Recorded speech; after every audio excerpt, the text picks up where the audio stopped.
en Lima, tú sabes, o en muchas ciudades del país, no llega a los servicios de agua, desagüe y electrificación.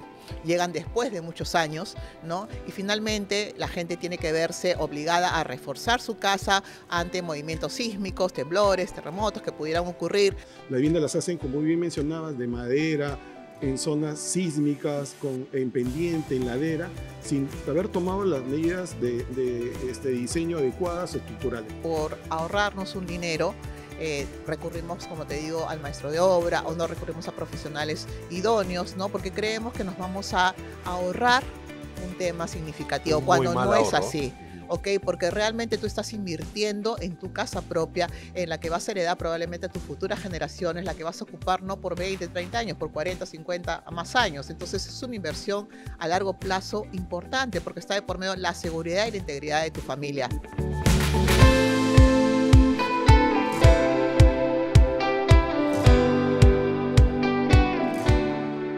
Hola a todos, muy buen día. Yo soy Ivo Tomasevich y es para mí un placer darles la bienvenida a este nuevo episodio de su podcast Hablando con Propiedad. Un espacio donde vamos a conversar sobre muchos temas referentes al sector inmobiliario y hoy un tema muy interesante para todas las personas que ya se compraron un lote. Vamos a hablar de cómo construir una casa, cómo construirme mi casa y para eso estoy con dos expertos, especialistas, Rommel Paredes, ingeniero civil, gerente de producto de la inmobiliaria de Los Portales y Wendy Lagos, gerente de desarrollo arquitectónico de Los Portales con muchísimos años de experiencia. ¿Qué tal, Wendy? ¿Cómo están? ¿Cómo estás, Ivo? ¿Qué tal? Rommel, ¿qué tal? Bien, bienvenido, bien. Gracias por venir. Por la invitación. Y a ver, vamos a hablar. Yo me compré ya mi lote, entonces ya lo pagué, ¿no? Mi lote tiene todos los servicios completos, es una rehabilitación urbana formal, que lo hemos conversado también en otros episodios en el programa, y ahora quiero construirme mi casa. ¿Qué requisito, qué es lo primero que tengo que hacer, Wendy? ¿A quién debo buscar? Por favor, instrúyenos. Así es, Ivo. Mira, mucha gente opta por comprar su lote y ha tenido su lote propio. Lo más importante antes de iniciar la construcción de la vivienda es asesorarse. Asesorarse por profesionales, especialistas en la materia. Primero, un arquitecto que se encarga de elaborar los planos del diseño arquitectónico de tu vivienda y también ingenieros que nos asesoren en la parte estructural, en la parte sanitaria y eléctrica. Pero digamos, la gente puede pensar que esto es más caro, pero a la larga, Wendy, la construcción informal es aún más cara, es peor, se gasta más, ¿no? Cuéntanos. Así es, Ivo, porque mucha gente lamentablemente se asesora o busca construir su casa con el maestro de obra, que lo recomiendan, y no necesariamente este maestro de obra va a construir con la seguridad del caso, porque va a usar quizás un sistema constructivo no idóneo o los materiales que no necesariamente son los más convenientes para la edificación. A todo esto se suma que en Lima, tú sabes, o en muchas ciudades del país, no llega a los servicios de agua, desagüe y electrificación. Llegan después de muchos años, ¿no? Y finalmente la gente tiene que verse obligada a reforzar su casa ante movimientos sísmicos, temblores, terremotos que pudieran ocurrir. A la larga, gasta más. Gasta más en refacciones, gasta más en materiales, en acabados, gasta más para llevar las conexiones domiciliarias de agua y desagüe, ¿no? Oye, muchas gracias, Wendy. Rommel, cuéntanos un poco de las especialidades, digamos, en la parte de las ingenierías, porque hay varios tipos de especialidades, ¿no? La estructural y tal. Cuéntanos los suelos. Sí, como parte complementaria al diseño de la arquitectura, vienen las especialidades que son importantísimas para determinar, por ejemplo, el diseño estructural, viene el especialista eléctrico y el especialista sanitario. Correcto. Quien hace los diseños en función de las condiciones de la vivienda. Puede ser esta vivienda de un piso, 2 pisos, y que va orientada un poco al crecimiento, a la voluntad de alguien de poder construir por etapas o por fases. Y esa planificación, en cierta forma, de la arquitectura da también determinada en las especialidades con ese crecimiento también.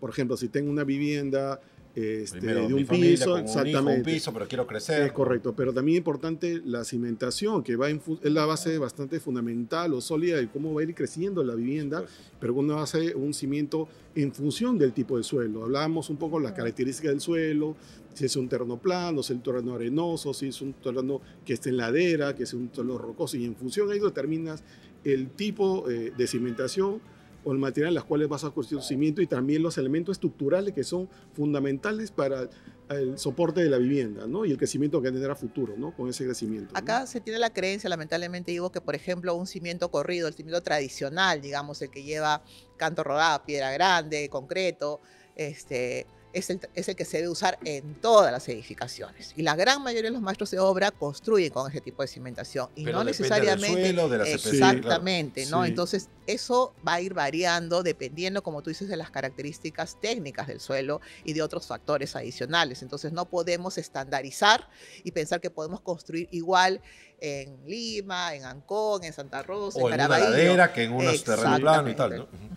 Muy interesante. Y hablamos de las especialidades, Rommel, y de las personas que tienen que revisar. Es extraordinario. En otro episodio hemos estado hablando de la habilitación urbana y de cómo hay que compatibilizar las redes. Dentro de la casa es lo mismo, Tal ¿no? O sea, cual. porque dentro de la casa tú también tienes redes sanitarias, Tal redes cual. eléctricas internas, digamos. Ya no son públicas, son las internas, pero tienen que estar asesoradas y Sí. revisadas por unos arquitectos e ingenieros colegiados. Wendy, ¿cuál es el término? Exactamente, Correcto. muy importante es que las personas cuando busquen un profesional, arquitectos, ingenieros, verifiquen que estén colegiados, el arquitecto en el Colegio de Arquitectos del Perú y los ingenieros en el Colegio de Bien Ingenieros del interesante. Perú. Y ahora, háblame, Wendy, por favor. Existen diferentes tipos de construcciones, lo comentabas, pero hay construir con ladrillo, con paredes de concreto, hay varias formas, ¿no? Explícame, por favor, un poquito Exacto. de Hay eso. diferentes tipos de sistemas constructivos que le llamamos, ¿no? Está el sistema constructivo aporticado, que es el que está constituido por las columnas, por las vigas, por un techo aligerado, que es el techo en concreto, con ladrillo de techo. Está el sistema de albañilería, que son los muros de ladrillo,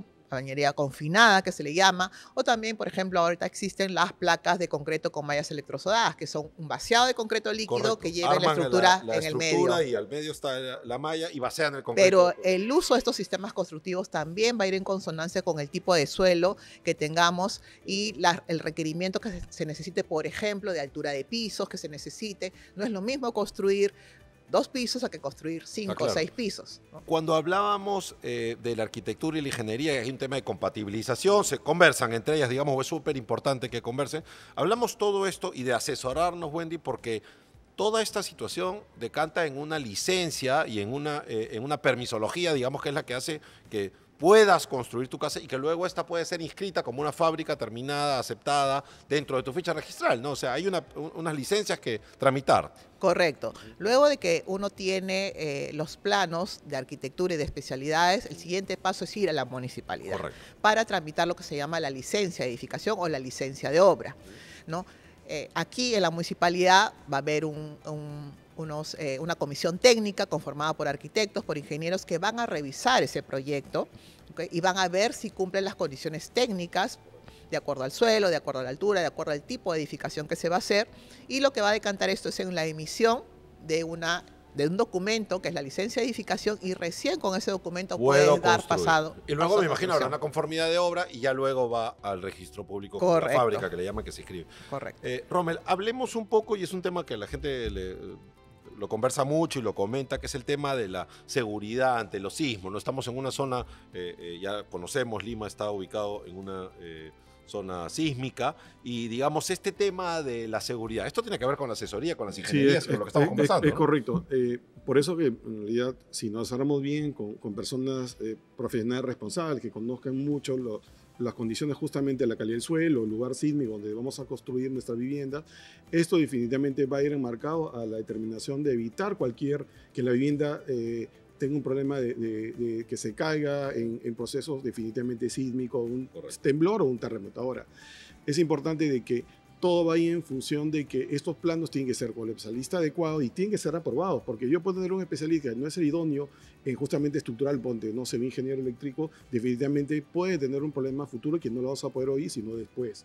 Entonces, y es importante que salvaguardar quienes son los que están viviendo, que es nuestra familia, creo que lo importantísimo, porque si no tomamos en cuenta, después tenemos claro. que la vivienda se pueden caer y sin considerar también las condiciones en las cuales la vivienda la vamos a construir. Y nuestro país tiene una diversidad topográfica y de tipo de condición del suelo, y eso tenemos que tomarlo en cuenta donde construyes en laderas o en zonas en arena, donde no se toman las previsiones necesarias y tenemos las consecuencias fatales, Y ¿no?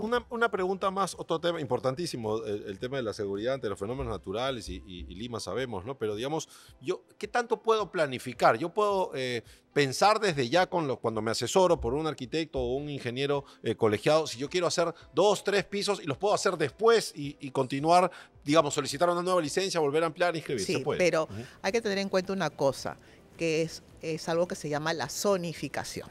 ¿Ok? Eso es un Importante. tema importante, que es cuando tú adquieres un terreno, lo que tienes que ver es qué zonificación tiene. Hay zonificaciones residenciales, comerciales, de servicios, ¿no? Y en el caso de la zonificación residencial, hay zonificación de baja densidad, de media densidad, de alta densidad. ¿Esto qué significa? Que si yo quiero construir una edificación o una casa de 2 pisos, 2 o 3 pisos, tengo que ir a una zonificación de densidad media. Pero construir, digamos, de 8 pisos a más, tiene que ser una zonificación de densidad alta. Entonces, no en cualquier sitio se puede construir. Y también no en cualquier tipo de suelo va a aguantar Claro. construir 8 Y, pisos. digamos, esto se determina desde la licencia de habilitación urbana del lugar donde estoy comprando. ¿no? Correcto. Y con la debida formalidad y todo lo que Correcto. implica los parámetros que te da la municipalidad. Y un tema que mencionas hace un rato sobre la habilitación urbana, cuando haces todo el proyecto de habilitación urbana tienes que tomar en cuenta todas las consideraciones técnicas para hacer la propia habilitación, que eso implica que no tengas problemas pues, de estar en una faja marginal, que no tenga, pues, que tengas todas las consideraciones para determinar propiamente la construcción y después la que viene a ser la vivienda. No, ¿no? Además, con tanta oferta informal, Ahora, lamentable. hay un nos tema encontramos. que es una realidad en nuestro país y que se va en relación a lo que me preguntabas hace un momento. Mucha gente no tiene el dinero para construir, por ejemplo, 3 pisos Toda o la 4 casa de la pisos, primera. digamos, de golpe, ¿no? Entonces, ahí viene, como tú dices, la planificación. Yo puedo empezar por 1 piso o por 2 pisos y después dejar preparada la estructura para, de acá a unos años, construir mi 3er piso, mi 4º piso. A ver, Wendy, estábamos hablando del tema de los materiales, ¿no? Los diferentes sistemas constructivos, me corregías, que es la forma correcta de hablar, pero digamos, hay un tema cultural en Lima, en el Perú en general, la gente quiere construir con ladrillo, con paredes de concreto y material noble que llaman, pero en otros países se construye mucho con material liviano, ¿no? El drywall es una alternativa. ¿Qué nos comentas respecto de esto? Efectivamente, pero hay que tomar en cuenta un punto muy importante, digo, que muchas de estas ciudades que usan ese tipo de materiales para toda su vivienda es porque son ciudades que no necesariamente son sísmicas. Lo que no sucede acá en el país. Nosotros somos un país altamente sísmico, correcto. Entonces tenemos que optar por otro tipo de materialidad más resistente. Sí podemos usar ese tipo de materiales, pero no en elementos estructurales, no en elementos que soporten peso, soporten carga importante. Podemos usarlo, por ejemplo, para divisiones de ambientes, podemos usarlo para algunos separadores. Ahora hay, ¿no?, muchos materiales, no solamente el drywall. Muchísimos, el drywall, la madera, hay muchos materiales prefabricados que no tienen mucho peso, entonces también te aligeran la carga que puede llevar o el peso que puede tener una estructura, ¿no? Muy interesante. Y hablábamos, Rommel, de planificar, ¿no? Importante asesorarnos, es el tema de la arquitectura, las especialidades, luego la licencia, va a haber una conformidad de obra, pero digamos, vamos a planificar una inversión de largo plazo, ¿no? Esto es algo importante para la familia. Sí, yo creo que lo importante es salvaguardar la familia, que es lo vital, esencial, y eso implica pues asesorarnos con profesionales responsables que conozcan su especialidad, y lo otro es que la construcción la hacemos en función de nosotros los que queremos. Podemos hacer una vivienda de 1 piso, 2 pisos, pero si bien es cierto, ese crecimiento puede estar bien fundamentado en función de las condiciones de cimentación. Ese crecimiento de una vivienda, de 1 piso, 2 pisos, y cómo va creciendo en función a lo que nosotros pensamos, si somos una persona soltera, casada, con hijos, y no es simplemente edificando una vivienda, comúnmente lo hago de 1 piso, y creo que voy a hacer 4 o 5 pisos con las mismas condiciones estructurales, sin tomar en cuenta algo esencial o vital, es que, como bien mencionaba Wendy, que nosotros vivimos en una zona sísmica, en las cuales nosotros no tomamos en cuenta muchas veces eso. Claro. Y bueno, como lo hemos conversado, ¿no? Quizá esta asesoría profesional tenga un costo mayor, pero esta es una inversión de largo plazo, ¿no? O sea, la casa, ya compraste tu terreno, ya estás en las condiciones óptimas, ya tienes la asesoría. Pienso que la inversión la podemos planificar, hacerla poco a poco, pero es muy importante que una inversión que nos va a durar toda la vida y también la vida de nuestros hijos esté hecha pues de manera correcta, ¿no? Exactamente. A veces pensamos, Ivo, que por ahorrarnos un dinero recurrimos, como te digo, al maestro de obra o no recurrimos a profesionales idóneos, ¿no? Porque creemos que nos vamos a ahorrar un tema significativo, cuando no es así, ¿ok? Porque realmente tú estás invirtiendo en tu casa propia, en la que vas a heredar probablemente a tus futuras generaciones, la que vas a ocupar no por 20, 30 años, por 40, 50 más años. Entonces es una inversión a largo plazo importante, porque está de por medio la seguridad y la integridad de tu familia. Bueno, hace algunos años hemos tenido un terremoto en Pisco, que conocemos muy bien la cantidad de vías que nos ha nos ha dejado este terremoto, pero en Lima hace muchos años que no tenemos. Claro, y hoy día no silencio, sí. podemos encontrar lo que va a pasar. Pues a veces evidenciamos que la vivienda las hacen, como bien mencionabas, de madera, en zonas sísmicas, en pendiente, en ladera, sin haber tomado las medidas de diseño adecuadas, estructurales. Y eso hoy no lo vamos a ver, pero a futuro lo vamos a ver. Y mencionabas el tema de la inversión de nuestra familia. Entonces, es importante asesorarnos con los especialistas. Creo ¿no? que las recomendaciones para el público que nos oye muy importantes, ¿no? O sea, qué mejor que asesorarse, hacer una inversión correcta con profesionales, y esto porque es algo que va a durar muchísimo tiempo para ti, para tu familia y un futuro, ¿no? Muchísimas gracias por todo lo que hemos conversado, Wendy, Rommel. Creo que ha sido muy útil y se ha hablado de varios temas que tienen que ver con cómo vamos a hacer para construir en nuestra casa, así que ya estaremos ampliando en nuevos episodios más comentarios al respecto. Muchas gracias a todas las personas que nos siguen, aparecen en nuestras redes sociales para que sigan recomendándonos y dando, sugiriendo nuevos temas. Muchísimas gracias por su sintonía y nos vemos pronto en un nuevo episodio. Chao. Gracias.